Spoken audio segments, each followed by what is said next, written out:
할렐루야. 하나님의 은혜가 함께하기를 간절히 바랍니다. 이제 내일 모레면 대통령 선거가 있어요. 아마 미리 사전투표로 선거를 하신 분도 있고 아직 안 하시고 내일 모레 선거하실 분도 있으리라 그렇게 생각을 합니다. 누구를 뽑을까? 누가 대통령이 되면 좋을까? 우리가 믿음의 사람으로 한번 생각을 해보고 있겠죠? 오늘 그렇다 그러면은 성경에서는 누구를 뽑으라고 이야기를 하고 있나? 누가 대통령감인가를 이야기하고 있나? 오늘 이것을 성경을 통해서 함께 나눠보고자 하는 거예요.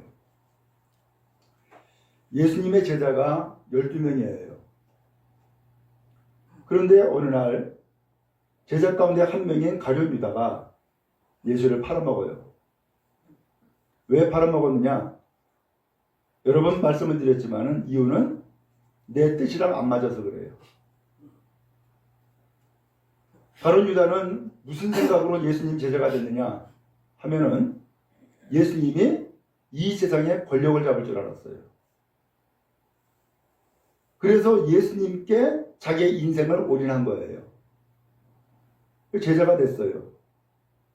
근데 예수님을 따라다니면서 예수님이 말씀하시는 것, 하는 일들 가만히 보니까 권력 잡는 거랑 전혀 상관이 없는 거예요. 그러니까 이 가룟 유다가 실망했어요. 그 실망한 나머지 적의 의도대로 아예 내가 떠나는 게 아니라 예수를 팔아먹자 라고 한 거예요. 그래서 이 예수님을 결국은 대제사장들에게 은 30냥을 받고서는 팔아넘겨요. 그리고서 이 가룟 유다가 양심의 가책을 받아가지고서 결국은 자살해 죽죠. 그래서 이 제자가 12명이었다가 11명이 됐어요. 결국은 예수님이 그렇게 해서 체포가 되어가지고서 십자가 형틀에 못 박혀 죽으셨어요. 제자들은 낙담했죠. 낙담하고서는 이제는 믿음도 소용없고 교회도 소용없고 떠나자 라고 마음을 먹었어요. 근데 성령께서 임하시는 거야. 성령께서 임하시더니만은 예루살렘을 떠나지 말고 약속하신 것을 기다려라. 그 약속이 다른 것이 아니라 성령이 임하시는 것을 약속한 거예요. 그래서 이 제자들이 그 약속을 듣고서는 떠나려고 했다가 떠나지 않고 머물게 됐어요. 그러면서 모여서 기도하기를 시작한 거예요. 120명이 모였어요. 근데 한참을 기도했는데 기도하다가 베드로가 깨달음을 얻었어요. 무슨 기도를 했는지는 정확히 왜 내용은 나와 있지 않지만은 그가 깨닫기는 가룟 유다가 예수님을 팔아먹은 것은 성경에 이미 예언되어 있었구나 라는 것을 알게 된 거예요. 그 성경이 오늘 읽은 본문 20절에 시편에 기록된 성경인 거예요. 거기에 이렇게 기록되어 있어요. 그의 거처를 황폐하게 하시며 거기에 거하는 자가 없게 하소서 하였고 또 일렀을 때 그의 직분을 타인이 취하게 하소서. 여기 직분을 타인이 취하게 하소서. 이것은 누굴 얘기했느냐? 예수님의 제자 가운데 하나인 가룟 유다를 두고 한 말씀이었다라는 것을 깨달아 알게 된 거예요. 그래서 베드로가 일어서서 내가 이러한 깨달음을 얻었습니다. 이것이 바로 가룟 유다가 도대체 왜 예수를 팔아먹었는지 이해할 수 없었는데 기도하는 가운데에서 성령께서 깨달음을 주어서 알게 됐는데 이 가룟 유다가 예수를 팔아먹은 것은 이미 다윗 시대 때에 기록된 그 성경의 말씀에 나온 것처럼 성경에 예언된 일이었습니다. 라고 이야기를 해줘요. 자, 그러면 이제 이것은 예언되었던 일이었고 그 다음에 성경에 기록되기를 그의 직분을 타인이 취하게 하소서라고 했으니 이제 가룟 유다를 대신할 또 다른 제자를 우리가 뽑아야 되겠습니다 라고 이야기를 한 거예요. 자, 그래서 새로운 제자 한 사람을 뽑는 과정이 그 다음에 성경에 나와 있는 내용이에요. 제가 이 말씀을 먼저 드리는 이유는 앞서 대통령이 임기가 5년이잖아요. 근데 갑자기 계엄이 발동되고 그리고 헌법재판소에서 내란으로 판명이 되어 가지고서는 대통령 직무를 정지시켰고 그렇게 끝났죠. 그러니까 대통령을 새로 뽑아야 되는 거예요. 그러면 이번에 이 대통령을 새로 뽑는데 그러면 누구를 뽑을까라는 거죠. 앞서서 행했던 그 직무가 실패였다면 이번에 또 새롭게 직무가 주어질 사람에게는 실패가 반복돼서는 안 될 것 아니에요. 그런 의미에서 이번에 이 선거가 대단히 중요하다라고 하는 거죠. 대단히 중요하다. 앞서서 말씀드린 것처럼 가룟 유다가 왜 예수를 팔아먹어요? 이유는 예수님을 순수하게 따르고자 하는 것이 아니라 자기의 뜻이 있었던 거예요. 오해를 한 거죠. 예수님은 세상의 권력을 잡을 수 있는 사람이야. 그렇기 때문에 내 남은 인생을 예수님의 제자가 되어서 따라다니면은 나도 반드시 그 권력의 한 편을 얻을 수 있을 거야 라고 하는 생각을 가지고서 예수를 따랐던 거예요. 근데 따라보니까 아닌 거죠. 근데 결국 예수 팔아먹은 거예요. 오늘 이 말씀을 드리는 이유는 그러면 새로운 제자를 뽑아야 되는데 그 새로운 제자가 가룟 유다와 같은 똑같은 사람을 뽑으면 안 될 것 아니에요. 왜? 반복되는 실패가 반복될 것이니까. 그러면 이 가룟 유다가 왜 예수를 팔아먹은 거예요? 자기 계획과 자기 뜻이 있었던 거예요. 그러나 예수님이 제자를 뽑을 때는 각자 자기 뜻 있지 너희의 뜻을 펼쳐 이게 아니었단 말이에요. 예수님이 제자를 뽑을 때는 각자 너희들의 뜻을 펼쳐 이것이 아니라 주님께서 이러한 길을 가시니까 너희들은 이 길을 따라와. 이게 주님의 뜻이란 말이에요. 그러면 그 주님의 뜻이 뭐예요? 예수님이 그리스도이시고 예수님은 살아계신다라는 것을 증언해야 될 거 아니에요. 그 예수님을 증언하려면은 내가 예수님을 믿어야 되고 내가 예수님을 따를 때에 비로소 다른 사람에게 알지 못하는 사람에게 예수는 살아계셔. 예수님은 부활하셨어. 지금도 예수님은 역사하셔. 이것을 이야기해야 될 거 아니에요. 그러려면 뭐가 필요해요? 예수를 믿는 믿음의 사람이 돼야 되고 예수님이 살아계신다고 하는 것을 믿고 체험한 사람이 돼야 되고 그 다음에 예수님이 살아계신다는 것을 다른 사람에게 이야기해 줄 수 있는 증언자가 돼야 되는 것이죠. 그래서 오늘 여기 성경에 보니까는 누가 그러면은 제자가 돼야 될 것이냐? 그래서 기준을 정했어요. 거기 성경에 보니까는 기준을 말씀해 주고 있죠. 21절에 이렇게 표현했어요. 이러함으로 요한의 세례로부터 우리 가운데에서 올려져 가신 날까지 주 예수께서 우리 가운데 출입하실 때에 22절 항상 우리와 함께 다니던 사람 중에 하나를 세워 우리와 더불어 예수께서 부활하심을 증언할 사람이 되게 하여야 하리라. 두 가지 전제를 내세웠어요. 첫 번째 전제는 뭐예요? 세례 요한 때부터 예수님이 하늘로 올려주시는 날까지 우리와 함께 동행하고 출입한 사람들 그 가운데 사람을 뽑아야 됩니다. 라는 거예요. 이유가 뭐예요? 말씀드렸죠? 예수님이 누군지를 알고 예수님을 믿어야지. 그러려면 세례 요한은 예수님이 이제 오실 분이다라는 것을 미리 예비하러 온 사람 아니에요. 그때부터 예수님이 십자가 달려 죽으시고 부활하시는 날까지, 그리고 승천한 날까지 예수님을 끝까지 따랐던 사람들, 그 사람 가운데에 뽑아야 됩니다. 라는 것이죠. 또 하나는 제자가 누구냐? 제자는 예수님의 살아계심을 증언하는 겁니다. 그 사람을 뽑아야 됩니다. 라고 두 가지 조건을 세우게 된 거예요.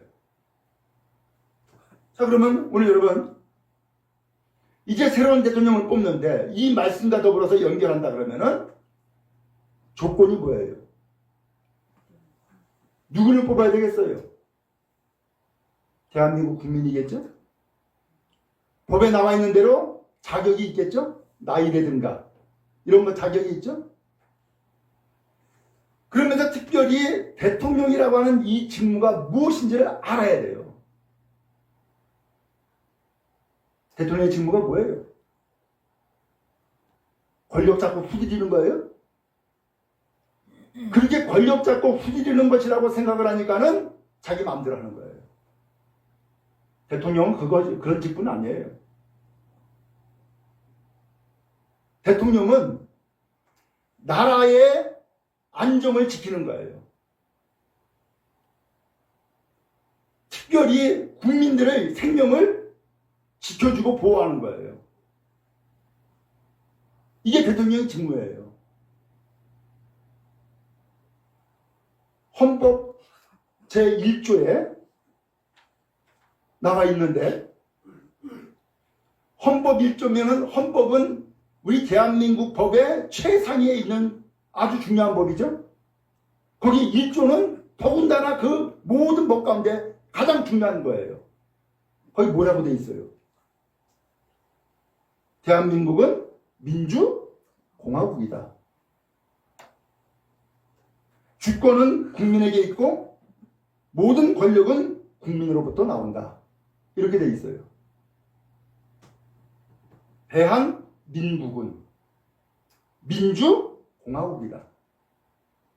이게 대단히 중요한 표현이에요. 우리나라의 이름을 대한민국이라고 표현했어요. 민국. 그 민국이 무슨 뜻이에요? 백성 민자죠? 국민의 나라다. 라는 거예요. 왕의 나라가 아니라 국민의 나라라는 거예요. 국민의 나라. 그러면서 민주공화국이다. 민주가 무슨 뜻이에요? 국민이 주인이다. 그 뜻이에요. 국민이 주인이다. 대통령이 주인이 아니고 왕이 주인이 아니고 국민이 주인이다. 그래서 주권은 누구한테 있다고요? 국민에게 있고 모든 권력은 어디서 나온다고요? 국민으로부터 나온다. 이렇게 선언되어져 있는 거예요. 그런데 이 대한민국 헌법 제1조 바로 이 내용을 국민들이 잘 몰랐어요. 그렇죠? 잘 몰랐어요. 심지어는 권력을 잡은 대통령도 잘 모르거나 아니면 이 1조를 사람들이 알지 못하게 막아버리게 됐던 거예요. 굳이 이것을 떠올릴 필요가 없으니까. 그리고서 대통령 그러면은 모든 권력은 다 나에게서 나온다. 그리고 이 권력을 잡은 자는 모든 권력을 휘두를 수 있어 라고 하는 오만과 착각에 빠졌던 거예요. 그러니까 대통령이 되고자 그렇게 애를 썼던 것이고 대통령이 되면은 안하부인이고 심지어는 법도 필요 없는 그러한 권력을 휘두르는 일들이 생겼던 거죠. 어때요? 반복되면 되겠어요? 안 되죠. 그러면 이 헌법 1조 2항에 따라서 대한민국은 민주공화국이다. 이것에 충실한 선거를 이루어야 되고 이렇게 충실한 나라의 대통령을 뽑는 것이 대단히 중요한 일이 되어진 거죠. 제가 어려서 또 지냈던 생각이 나요. 그때는 뭐 어려우니까 잘 몰랐지만은 심지어는 국민들이 한글을 모르니까 그러면서 한말로 민주공화국이라고 해서 선거는 해야 되니까 어떻게 했어요? 짝대기 걷잖아요. 왜? 숫자를 모르니까 짝대기 걷단 말이에요. 짝대기를. 그리고 누가 대통령이 돼야 되는지 이것도 모르니까 아유 저 고향 사람이야 찍어주기도 하고, 막걸리 한 잔 주면은 그거 받아 먹고서 찍어주기도 하고, 고무신 사주면은 그거 받아 신고서 찍어주기도 하고, 별의별 일이 다 있었잖아요. 그러면서 소위 말하면 권력을 잡고자 하는 사람들이 국민을 이용을 했단 말이에요. 그리고선 권력을 잡았어요. 이것이 바로 우리나라 최초의 그 초창기에 일어났던 일들이었죠. 그런데 시대가 지나면서 대통령이 자꾸 변화가 되고 바뀌면서, 그리고 사람들이 법을 좀 더 하나씩 알게 되면서부터 이제 이 국민들이 어떻게 됐어요? 깨우치기를 시작을 했어요. 깨우치기 시작하면서 깨달았던 거죠. 대한민국은 민주공화국이구나.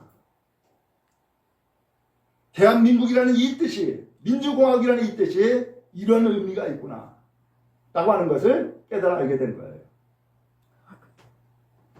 여러분, 투표 왜 해요? 과거에는 자기가 대통령이 되고 싶으면은 총을 들고 혹은 칼을 들고, 그리고서는 스스로 대통령 된 사람도 있어요. 완전히 헌법 어긴 거죠. 왜요? 국민들은 아무것도 아니야. 내가 권력 잡으려면 내가 잡을 수 있어. 이런 오만함에서 나온 일이죠. 그것을 쿠데타라고 얘기하죠. 그러면 안 되죠. 어떻게 해야 돼요? 권력을 잡고자 하면은 국민들의 지지를 받아야 돼요. 그래서 이 국민들의 지지를 받아야 되기 때문에, 그래서 국민들이 투표를 하는 거란 말이에요. 그러면 여러분들이 행사하는 그 투표 하나하나는 나라의 운명을 바꿀 수 있는 대단히 중요한 일이 되어진다는 거예요. 그러므로 여러분, 각각의 생각과 판단과 상황은 다 틀리지만, 그럼에도 불구하고 우리가 해야 될 것은 투표를 반드시 해야 된다. 이것은 여러분에게 주어진 주권이다 라는 거예요. 그럼 여러분, 이제 이 주권을 행사할 때에 다음의 대통령은 어떤 사람이 되어야 될까? 이 대한민국을 지키는 사람이 되어야 될까? 민주공화국을 철저하게 수행해 나가는 사람이 되어야 될까라고 하는 것을 여러분의 마음에 염두에 두시고서 정말로 여러분이 투표를 잘 행사할 수 있기를 바랍니다. 그것이 여러분의 주권이고 믿는 사람들이 행해야 될 또 하나의 일이기 때문이죠. 자, 그렇게 해서 이 두 가지 조건을 가지고서 사람을 이제 세우게 된 거예요. 세웠는데 보니까는 몇 사람 세웠어요? 두 사람이 세워졌어요. 이 조건에 의해서 사람을 이제 선별하다 보니까 두 사람이 세워졌어. 한 사람은 누구예요? 유스도라고 하는 요셉이라는 사람. 또 한 사람은 마띠아. 두 사람이 이제 세워졌어요. 근데 지금 제자를 세우고자 하는 사람은 몇 사람이죠? 한 사람이잖아요. 근데 이 기준에 의해서 추천된 사람은 두 사람이란 말이에요. 요번에도 보니까는 대통령 후보로 출마하는 사람이 처음에 7명이더라고. 근데 한 명은 사퇴했죠? 이제 6명 남았어요. 이 6명 가운데서 이제 한 명을 우리 여러분들이 투표를 해가지고서 뽑는 거예요. 자, 근데 이 6명 가운데 한 사람 뽑아야 되는데 누굴 뽑을 거냐라는 거죠. 판단하기 쉽지 않을 수 있죠. 왜? 잘 모르니까. 혹은 안다 해도 그것이 다가 아닐 수도 있습니다. 참 어렵죠. 그러니까 이 제자들이 뭐 했느냐? 20단들이 보니까는 그들이 기도하여 이르되 뭐 했다고요? 기도를 했다는 거예요. 여러분, 투표하기 전에 하나님 누구 뽑아야 될까요? 기도하셨습니까? 기도를 하시기 바랍니다. 기도한다는 건 무슨 뜻이에요? 내 뜻과 내 생각을 이야기하는 것이 아니라 내 생각과 내 뜻은 이러한데 하나님의 뜻은 뭡니까? 라고 묻는 거예요. 우리는 기도를 가끔 오해를 하는데 내가 하고 싶은 얘기 다 쏟아내면 아멘으로 끝나. 그게 아니에요. 내가 하고 싶은 얘기 해도 그 이후에 뭐가 필요하냐? 내 생각이 혹은 내 말이 그야말로 혹시나 하나님의 뜻과 어긋난 건 아닌가? 하나님의 뜻은 뭔가? 이걸 듣는 거예요. 그래서 오늘 이스타절에 보니까는 뭐라고 기도했어요? 무사람의 마음을 아시는 주여. 이 두 사람 중에 누가 주님께 택하신 바 되어 봉사와 및 사도의 직무를 대신할 자인지를 뭐 해달라고요? 보이시옵소서. 하나님 좀 보여주세요. 깨달아 알게 해주세요. 이 두 사람 가운데서 누가 주님이 선택하신 분입니까? 누가 주님이 택하신 사람입니까? 주님 좀 보여주세요. 라는 기도였어요. 그러면서 이어서 25절에 봉사와 및 사도의 직무를 대신할 자인지, 봉사와 및 사도의 직무를 대신할 자인지. 봉사? 그렇죠. 제자가 되는 거? 자기가 무슨 이득을 얻고자 제자 되는 것 아니었죠? 봉사였어요. 곧 섬김이었단 말이에요. 대통령 되는 건 마찬가지예요. 왜 그렇게 대통령 되려고 그러는 거예요? 마음의 자세가 중요한데 대통령 되어서 내가 권력을 잡고 마음껏 휘두를 거야. 이건 봉사 아니에요. 봉사는 뭐예요? 섬기는 거예요. 나라를 섬기고 국민들을 섬기는 거예요. 그래서 이 나라를 섬기고 국민을 섬기기 위해서는 내가 가지고 있는 권력을 가지고서 때에 따라서는 이 권력을 가지고서 국민들을 섬기는 거죠. 그 권력에는 힘이 들어가 있잖아요. 법이라는 힘, 혹은 물질이라는 힘, 총이라고 하는 힘, 이게 있잖아요.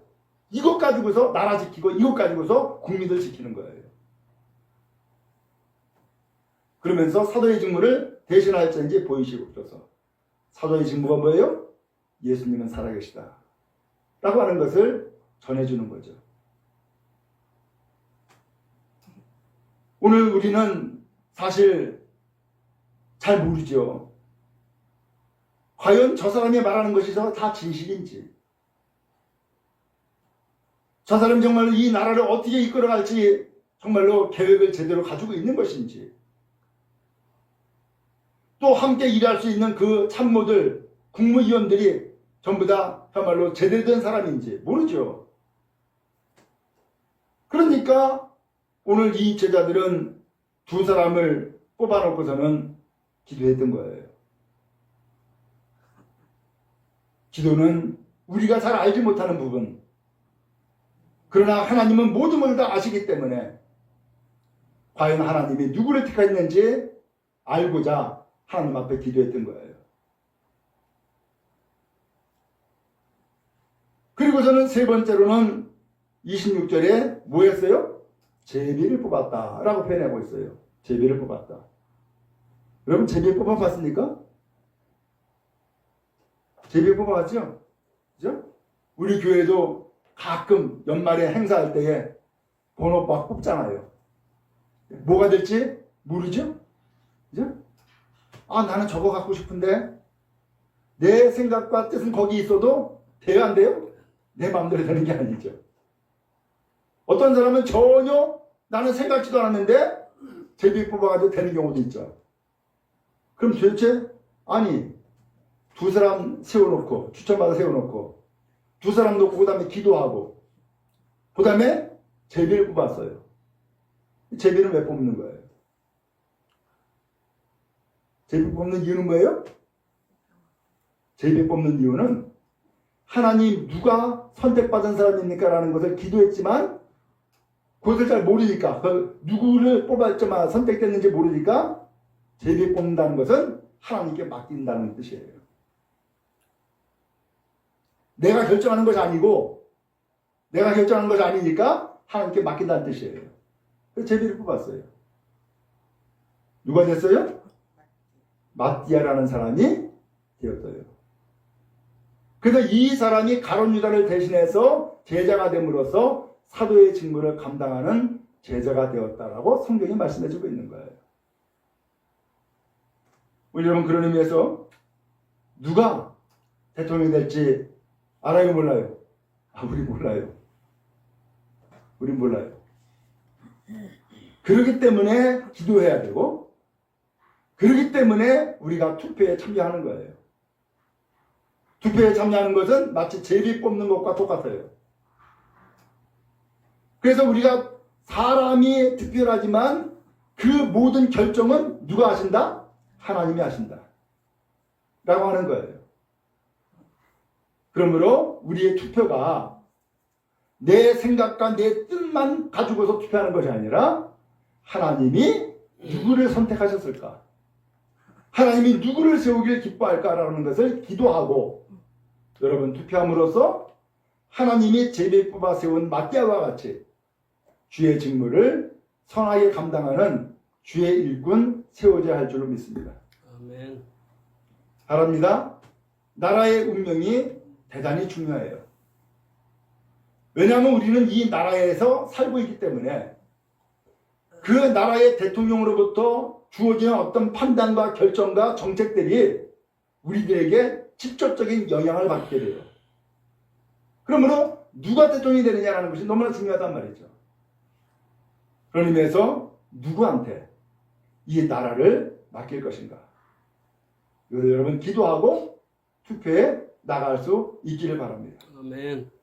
그래서 권력을 잡고자 하는 자들이 대통령이나 권력을 잡고자 하는 자들이 누구 눈치 봐야 돼요? 국민을 눈치 봐야 돼요. 근데 이 사람들은 거꾸로 국민들이 눈치가 보는 것이 아니라 국민들이 거꾸로 권력자의 눈치를 보게 만들어. 아주 국민들을 우습게 여기는 거예요. 그런 사람 뽑으면 안 돼요. 정말로 국민들을 두려워하고 그리고 국민들의 뜻을 정말로 최선을 다해서 따르고자 하는 사람. 그래서 이 나라를 다시금 굳건하게 세워나가고 모든 국민들이 평안하며 또한 그야말로 복되게 살아갈 수 있는 이 나라가 되도록 책임지고 이뤄나갈 사람. 오늘 그 사람을 여러분이 기도하는 가운데에서 뽑을 수 있게 바라고 또 여러분들이 투표한 사람이 하나님의 뜻에 합한 사람이 되어서 하나님 앞에서 그 권력을 이양받는 복된 사람 되어지기를 간절히 바랍니다. 아멘. 로마서 성경에 이 권력에 대해서 나와요. 사도 바울은 이 로마서 13장 1절에 이렇게 표현했어요. 모든 권세는 다 하나님께서 정하신 바다. 하나님이 정해준 거라는 거예요. 제가 잘 납득이 안 되는 부분이 있긴 하지만은 돌이켜 쭉 생각해 보면은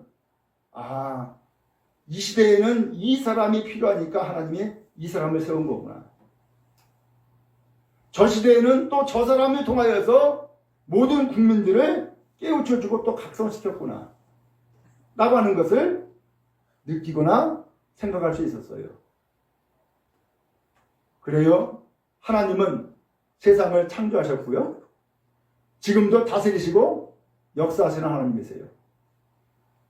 거기에 창조된 이 세상에 우리나라가 거기 들어가 있고 그 다음에 창조된 이 세상에서 사는 사람들 가운데 바로 우리가 하나님 앞에서 생명을 얻고 살아가는 또 한 사람의 국민으로 살아가고 있어요. 오늘 이런 가운데서 나라를 운영해 나가고 번성하게 할 일꾼으로 하나님은 권력을 특정한 사람에게 맡겨준 거예요. 내가 이 권세를 너에게 주니까 이 권세 가지고 나라를 굳건하게 세워라. 이 권세 가지고 모든 국민들을 잘 살게 만들고 잘 돌봐줘라. 그리고 섬겨라. 이것이 하나님이 권세를 주신 뜻인 줄로 압니다. 이 하나님의 뜻을 두렵고 떨림으로 감당해 나갈 사람. 그래서 이 나라를 다시금 번영의 나라로 이끌어갈 사람. 그리고 모든 국민들이 지지하고 모든 국민들을 평안하게 할 사람. 그 사람을 여러분 기도하는 가운데에서 투표할 수 있게 바라고, 하나님이 또한 그러한 사람을 세워서 이 나라를 다시금 부흥케 하는 놀라운 역사가 있기를 간절히 바랍니다. 최선을 다해서 기도하고 투표에 꼭 참여해서 정말로 하나님이 세우시는 귀한 사람이 이 나라의 권력을 이양받고 또한 직무를 잘 감당하는 복된 일들이 펼쳐지기를 간절히 바랍니다.